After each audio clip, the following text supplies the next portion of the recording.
quiera. Gracias, señor presidente. En la sesión de esta mañana ha empezado el señor Soria diciendo que iban a rechazar una comisión de investigación porque no era necesaria, porque no estaba fundamentada y porque no la pedía la opinión pública. Esta comisión de investigación no es necesaria, es imprescindible, es obligatoria para devolver la dignidad a esta Cámara. Está más que fundamentada, como voy a relatar en los próximos minutos, y no es que lo pida la opinión pública, lo exige la opinión pública desde hace mucho tiempo. Voy a empezar leyendo unas palabras del auto de la Audiencia Provincial de Valencia, que dice: por entender que la máxima que debe regir en esta fase del procedimiento es que, ante la más mínima duda, hay que agotar la investigación buscando la verdad, dejando inocuo el más mínimo resquicio de duda frente a la actuación de personas físicas o jurídicas que puedan haber sido o no responsables de una acción que, como la presente, ha producido la tremenda cifra de 43 muertos y 47 heridos. No puede dejarse indefensos a quienes, en la legítima búsqueda de la verdad objetiva y la reparación adecuada, pretenden evitar la permanencia de vacíos sin cumplir en la investigación. Es difícil expresar con mayor claridad, que como lo hace la Sala, la obligación política y ética que tienen de, si les queda algo de decencia política, rectificar, aunque sea en el último minuto, aunque sean pasados 7 años vergonzosos para ustedes, y aceptar que por fin se constituya en estas Cortes una comisión de investigación. De acuerdo también a lo acreditado en dicho auto y en el recurso del fiscal, les diré que el primer simulacro de comisión de investigación fue un paripé, que se cerró con una indignidad que afrenta a las víctimas, a los valencianos y valencianas y a esta Cámara.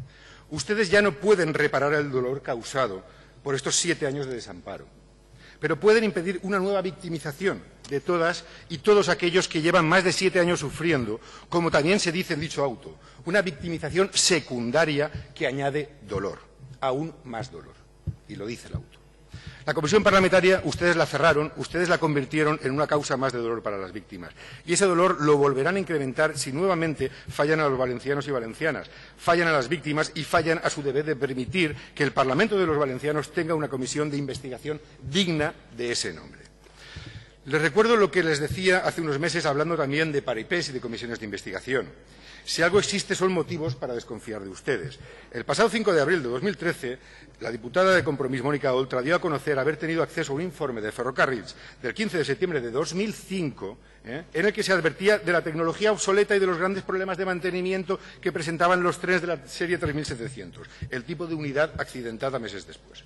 En dicho informe, firmado por el entonces director adjunto de explotación, Vicente Controra, se reconoce que los trenes de la serie 3700, 40 unidades que actualmente prestan servicio en la línea 1 de Valencia, de Metro Valencia, contaban con sistemas de tecnología ya obsoleta que presentan graves problemas de mantenimiento.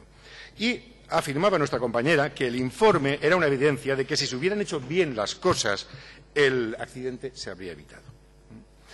Si se han leído el auto al que me estoy remitiendo, del recurso de apelación, el recurso de apelación al Ministerio Fiscal a dicho auto, se verá que la relevancia es máxima y que el Ministerio Fiscal otorga dicho informe y a la ocultación de datos a que hace referencia. Ya la magistrada Nieves Molina, en su momento, dijo que podía cuestionarse la existencia de responsabilidad política derivadas de la falta de inversiones necesarias para garantizar al máximo la seguridad de los usuarios al servicio. Y también que era clarísima la responsabilidad que, por la vía contenciosa administrativa, tiene la Administración autonómica por el anormal funcionamiento de un servicio público. Ahora es un auto de la sección segunda de la Audiencia Provincial de Valencia quien viene a rectificar todo lo que nuestra compañera en su día dijo. Se lo voy a recordar continuamente. Tienen ustedes la obligación de leer exhaustivamente dicho auto y obrar en consecuencia. Como dudamos que lo hagan, les podemos recordar algunos de los términos que ahí se dicen y que no se pueden olvidar. Dice: no caben dudas, titubeos o vacilaciones, no hay que desfallecer en la búsqueda de la verdad para evitar una victimización secundaria de las víctimas del fatal accidente, personalizada en ellas mismas o en sus parientes más cercanos. El tema es claro. Estas personas no han podido completar su duelo porque no saben por qué perdieron a sus seres queridos. No lo saben. No está clara la causa del accidente. Y el auto se lo recuerda. hay una doble victimización, y estos 7 años y medio son atribuibles únicamente a su intento de bloqueo por esclarecer la verdad. Para las víctimas, para la justicia, para esta Cámara y para todos los valencianos y valencianas sería una nueva humillación, una nueva indignidad dar la espalda a los hechos, a las víctimas y a lo que exige la sociedad. Les vamos a recordar algunas de las diligencias de investigación que se considera que deben realizarse de acuerdo con el auto del que estoy hablando. Hay que tomar declaración como testigos a los mecánicos. Ferrocarril tiene que remitir un listado de los maquinistas de la unidad siniestrada. Hay que tomar declaración como testigos a los maquinistas que condujeron aquella unidad, así como al maquinista que conducía la UTA el día 20 o 21 de junio de 2006, unos días antes del accidente, cuando pudo producirse una avería en los frenos. Hay que oficiar a Ferrocarrils que remita una copia del informe de la avería de los frenos que acabo de comentar, así como la grabación entre el maquinista y el puesto de mando. Insisto que todo esto es el auto de la Audiencia Provincial de Valencia. Que se tome declaración como testigos peritos a los funcionarios de la Brigada de Policía Judicial que realizaron el informe de 18 de julio de 2006. Que Siemens envíe un informe sobre las características técnicas de las ventanas y marcos de la UTA 3736, así como de las características de sujeción de la unidad siniestrada.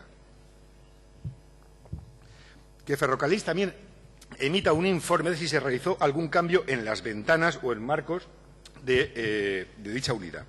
Que se informen también sobre el sistema de fijación de ventanas y los marcos en la unidad siniestrada antes del accidente.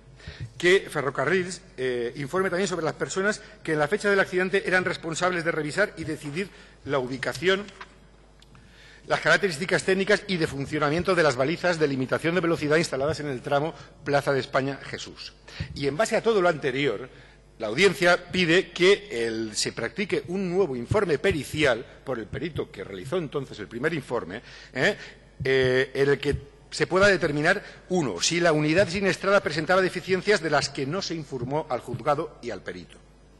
2, si la incidencia del sistema de frenado en el accidente, si tuvo incidencia, teniendo en cuenta la posible existencia de una avería previa de la que no se informó al perito. Y 3, sobre el motivo por el que se desprendieron del marco las ventanas de la UT 3736, indicando si no estaban convenientemente fijados o si se habían alterado su sistema de fijación a la unidad sin estar homologado. Bien, todo esto son argumentos que exige la Audiencia que se aclaren para poder conocer la verdad. Además de todo esto, desde que se hizo la comisión de investigación, hemos conocido aquel informe con las preguntas y respuestas amañadas. Hemos sabido que los informes de seguridad en el trabajo y demás se habían estado ocultando durante 5 años y habían un montón de incumplimientos que no se tuvo conocimiento en su momento. Hemos tenido conocimiento de otros aspectos, como que el señor Cotino ofrecía puestos de trabajo para que no se denunciara, como que el perito que realizaba aquel primer peritaje solo pudo acceder al tren siniestrado 4 meses después y no le dejaron consultar el libro de averías ni el histórico de descarrilamientos y revisiones anteriores.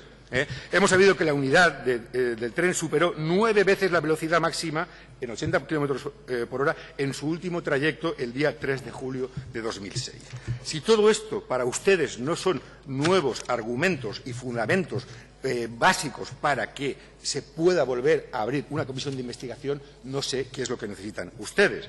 Bueno, ahora igual sale el portavoz del Partido Popular y nos dice que sí, que van a reabrir la comisión de investigación. Eso es lo que esperamos todas y todos. También les recordaré que el señor Ciscar, el 30 de abril de 2013, dijo que si alguien tiene algo nuevo que aportar para una reapertura de la investigación policial, que lo aporte, y si se tiene que reabrir la investigación, que se haga. Si eso es válido a nivel judicial, yo creo que a nivel de estas Cortes es más que válido y creo que también es extrapolable. Por tanto, señores del Partido Popular, lo que les exigimos ahora es que no victimicen nuevamente a las víctimas, que no avergüencen con una nueva indignidad a esta Cámara y a los valencianos y valencianas, que acepten las reglas de transparencia y rendir cuentas que toda la sociedad democrática exige, y que acepten la exigencia de la sociedad, harta de observar cómo humillan a las personas, especialmente a las más indefensas, y a las instituciones, con paripés como la pseudocomisión de no investigación información que simularon crear. Espero que haya por fin un pelo de cordura en esta Cámara y que, en base a todas las nuevas evidencias, se vote a favor de abrir esta comisión de investigación. Gracias, señor Ponce. Muchas gracias.